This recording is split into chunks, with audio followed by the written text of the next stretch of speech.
Assalamu alaikum wa rahmatullahi wa barakatuh. Dear viewers, we are most welcome to Hasan Islamic Research Center, India. Inshallah, in this lecture we will be dealing with Hadith number 9 of Al-Arba'in An-Nawawiyah, the 40 Hadith of Imam An-Nawawi rahimahullah ta'ala. The Hadith is عن أبي هريرة عبد الرحمن بن صخر رضي الله عنه قال سمعت رسول الله صلى الله عليه وسلم يقول ما نهيتكم عنه فاجتنبوه وما أمرتكم به فأتوا منه ما استطعتم فإنما أهلك الذين من قبلكم كثرة مسائلهم واختلافهم على أنبيائهم رواه البخاري ومسلم.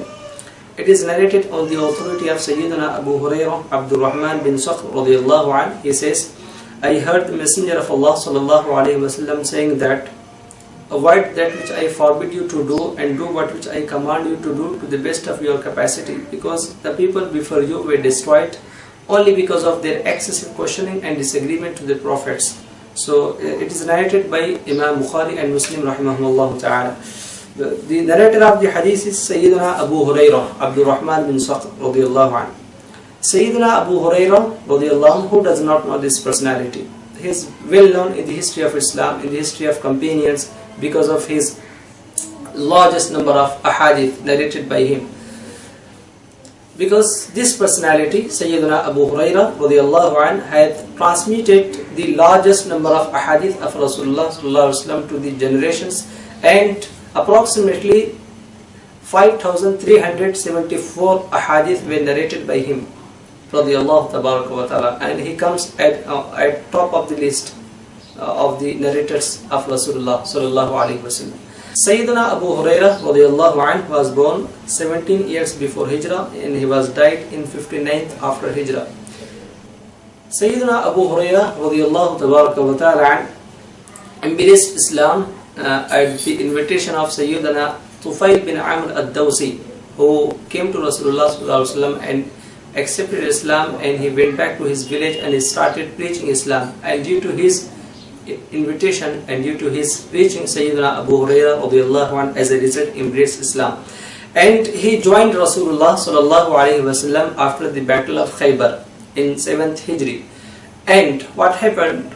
He just spent some 3.5 years along with Holy Prophet sallallahu alaihi wasallam, and these 3.5 years were so productive for the entire ummah of Rasulullah sallallahu alaihi wasallam, as he has narrated, as I said you, 5,374 ahadith just in 3 years, because he has fully dedicated himself in order to learn the ahadith of Rasulullah sallallahu alaihi wasallam and to transmit to the generations. And he had no family, he had no friends, he had no relatives, just he had his mother alone. His father died in his childhood, leaving just his mother.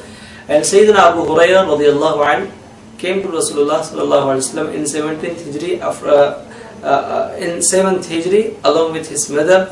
And his mother was pagan; she didn't embrace Islam as Sayyidina Abu Hurairah radiyallahu ta'ala embraced. So Sayyidina Abu Hurairah radiyallahu ta'ala invited his mother often, but she refused always. Once he tried a lot in order to invite his mother, but now his mother abused Holy Prophet sallallahu alaihi wasallam. She uttered some words against the personality of Holy Prophet sallallahu alaihi wasallam, and it really hurt him. It very hurt Sayyidina Abu Hurairah radiyallahu anhu. And with sorrow, he came to Rasulullah sallallahu alaihi wasallam and related the matter, and asked Holy Prophet sallallahu alaihi wasallam, requested him to supplicate, to pray for his mother. So Holy Prophet sallallahu alaihi wasallam asked Almighty Allah and prayed for the iman of the mother of Sayyidina Abu Hurairah radiyallahu anhu. Sayyidina Abu Hurairah radiyallahu ta'ala says, when the Holy Prophet sallallahu alaihi wasallam made supplication for my mother's iman, I went back to my house, my home, and I found that my mother was taking bath. My mother was taking bath, and she said from inside the house, "O Abu Hurairah, remain at your place." So she opened the door. I found the door was closed, so she opened the door and started reciting, "Ashhadu an la ilaha illallah wa ashhadu anna Muhammadan Rasulullah." I bear witness that there is no God but Allah, and Muhammad sallallahu alaihi wasallam is his messenger. So the iman of the mother of Sayyidina Abu Hurairah radiyallahu anhu was due to the supplication of Holy Prophet ﷺ. Not only this, Sayyidina Abu Hurairah radiallahu ta'ala once comes to Rasulullah ﷺ, as his memory was very poor. He had not a good memory. So it is narrated in Sahih Bukhari. Imam Bukhari radiallahu ta'ala narrates that Abu Hurairah radiallahu ta'ala comes to Rasulullah ﷺ and complains his poor memory. He says, O Rasulullah sallallahu alaihi wasallam, inni asma'u minka hadithan kathiran fa ansa. I listen from you most of the ahadith, but I forget them. So Holy Prophet sallallahu alaihi wasallam said, ubsut rida'ak, spread your garment. So I spread my garment according to the commandment of Holy Prophet sallallahu alaihi wasallam. Then the Prophet sallallahu alaihi wasallam put something. He placed something in my garment. Then said, wrap it to your body. So I wrapped it. Then he says, فَمَا نَسِيتُ شَيْءٍ بَعْدَهُ. I never forgot anything after that. So the distinguished memory of Sayyidina Abu Hurairah radiyallahu tabarak wa ta'ala, the remarkable memory of Sayyidina Abu Hurairah radiyallahu anhu was granted him due to the supplication of Holy Prophet sallallahu alaihi wasallam. His mother also embraced Islam because the supplication of Holy Prophet sallallahu alaihi wasallam, and he was granted the distinguished memory just by the supplication of Holy Prophet sallallahu alaihi wasallam. Sayyidina Abu Hurairah radiyallahu tabaraka wa ta'ala, he lived very simple life, the life of austerity. He had no relatives, as I told you, just he had his mother. And Sayyidina Abu Hurairah radiyallahu tabaraka wa ta'ala died in the year 59th after Hijrah in the reign of Sayyidina Uthman ibn Affan radiyallahu anhu. And before that he was appointed as the governor of Bahrain. Look at the beauty of Islam. A person who brought up orphan as an orphan. Then the person had no relatives. He was very poor man, very needy man, and such person is being appointed as a governor of a city, as a governor of a nation. So this is the beauty of Islam. Islam says if a person has capability to take charge, so he can be appointed regardless of his background, regardless of his wealth, regardless of his richness. So it has no value in Islam. So Sayyidina Abu Hurairah radiyallahu tabaraka wa ta'ala says that I heard the Messenger of Allah sallallahu alaihi wasallam saying that avoid that which I forbid you to do, and do what which I command you to do to the best of your capacity, your ability. And because the people, verily, he says, verily, the people before you were destroyed only because of their excessive questioning and disagreement to the prophets. So this hadith has three major lessons for us. First of all, to avoid evil, to avoid prohibitions without any leniency, without exception. Just one exception is there: if the two harms clash each one another, so we can choose the less one, we can choose the small one. Like if a person is forced to eat something haram, because if he doesn't eat, he might lose his life. So in such circumstances, this haram become halal. Otherwise, without any exception, without any leniency, to avoid prohibitions is strongly commanded by Holy Prophet ﷺ.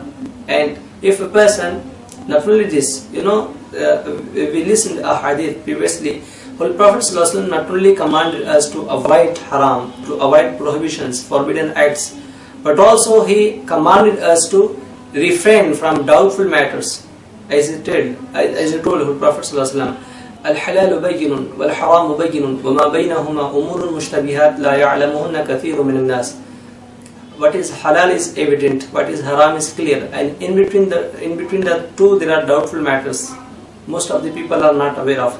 So Holy Prophet ﷺ says then, فَمَنِ اتَّقَى الشُّبُهَاتِ اسْتَبْرَأَ لِدِينِهِ وَعِرْضِهِ. Whosoever refrains from doubtful matters, he safeguards his religion and his honor. And whosoever indulges in doubtful matters, he indulges in haram. Just like a shepherd pastures his folk, his shepherd, around a preserve of a king, so he is likely to enter it. Then he says, أَلَا وَإِنَّ لِكُلِّ مَلِكٍ حِمَا أَلَا وَإِنَّ حِمَى اللَّهِ مَحَارِمُ. Beware, every king has his preserve, his sanctuary. Beware, Allah's preserve is His prohibitions. So, like if a person enters in the preserve of any king, so he will be definitely punished, he will be persecuted. So likewise, if a person indulges in doubtful matters, he indulges in haram, then he will be punished, he will be persecuted. So Holy Prophet ﷺ not only commanded us to avoid prohibitions, but also he commanded us to avoid the doubtful matters. So this is a very important lesson we can derive from this hadith. Then Holy Prophet ﷺ said, do what which I command you to do to the best of your capacity. So here we can think, we can realize the beauty of Islam, the flexibility of Islam. In Islam, the capability, the ability of a person has been fully considered, has been concentrated. If a person doesn't have full capacity, so according to his capacity he can worship, he can perform ibadah. So Islamic system, Islamic rule, Islamic commandments Islam has very flexible constitution, very flexible system. Islamic system is not rigid one. So Holy Prophet ﷺ said, فَأَتُوا مِنْهُ مَسْتَطَعْتُمْ. You practice practice from it, you bring from it according to your capacity, your capability. So if a person is unable to perform offer standing, he can offer by sitting. If a person is unable to offer sitting, he can offer sleeping. So this is the beauty of Islam, this is the flexibility of Islam. So by this hadith we can realize, we can take the lesson that even when Almighty Allah Himself is not forcing us to do something according to beyond our capability, so it's not better for us to make something compulsory upon us which is not compulsory. So if you want to do something, you do, but you do not spell some words and you do not make compulsory something upon yourself while those are not compulsory, like some adhkar, some ad'iyah and some voluntary prayers. So these are not compulsory upon a person. So if you want to do, you can do, you can offer, it's better, you'll get reward. But don't make it compulsory. You don't spell some words by your tongue. So every single Jummah I'll offer 100 rakat namaz. Every Friday I'll do this azkar.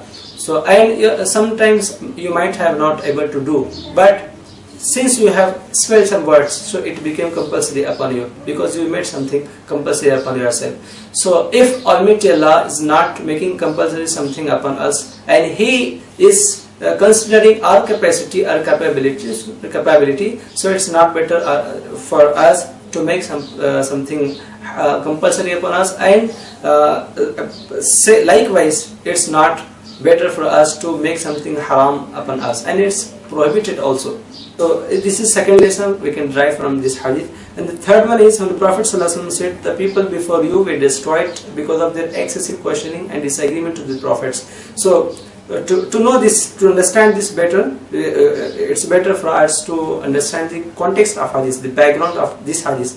This hadith was told in the circumstance that, in the situation that once what happened, once Holy Prophet ﷺ told the companions that Almighty Allah has commanded you to do Hajj. Hajj was made compulsory upon us, made obligation upon you. So a person stood up and he asked Holy Prophet ﷺ, is it for every year? Holy Prophet ﷺ did not pay any attention towards him. So he again stood up and asked the same question, is it compulsory for every year? Holy Prophet ﷺ remained silent.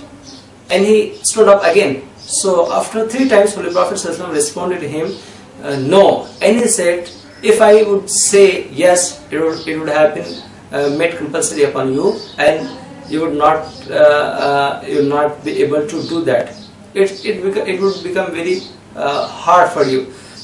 After that, Holy Prophet ﷺ said, if I command you something, you do that much only, and you don't ask questions, because the people before you were destroyed because of their excessive questioning and disagreement to the prophets. So you might have realized, while the time of revelation, if a person is asking questions, so it means that he is making something, he is creating complications. he is creating confusions in society, and he is making something hard upon himself and upon the society also. So that is why if a person is being commanded to do something, so it's better to do what which he has been commanded. If he asks some more questions, he would become something. He would become the commandment very hard, very complicated. So Holy Prophet ﷺ condemned this questioning. So asking often questions, asking so many questions is discouraged if the question is not proper, if the question is leading to confusion, if a question is leading to complications. But if a person is asking some questions which lead to valuable knowledge, which lead to good actions, that is encouraged Islam. The discouraged questions are the questions, the type of the questions which leads to confusion, which leads to chaos in society. And unlike this, if a person is asking good question, so it's better, it is encouraged. We learned in Hadith Jibreel, but you make sure the type of the nature of the question should be meaningful. It should lead to valuable knowledge. So this was the third lesson we can derive from this hadith. This hadith is also one of the principles of Islam, one of the fundamentals of Islam. That is why some scholars include this hadith also from the 5 ahaadith upon which the whole system of Islam is dependent. So this hadith was narrated by Imam Bukhari and Muslim, and inshallah in next lecture we'll be listening hadith number 10 of Al-Arba'in an-Nawawiyah. We ask Almighty Allah to give us tawfiq to learn Islam from its basic sources, from its proper sources, and He give us tawfiq to practice upon Islam. Wa sallallahu wa sallam ala khayri khalqihi wa alihi wa sahbihi ajma'in. Walhamdulillahi rabbil alamin.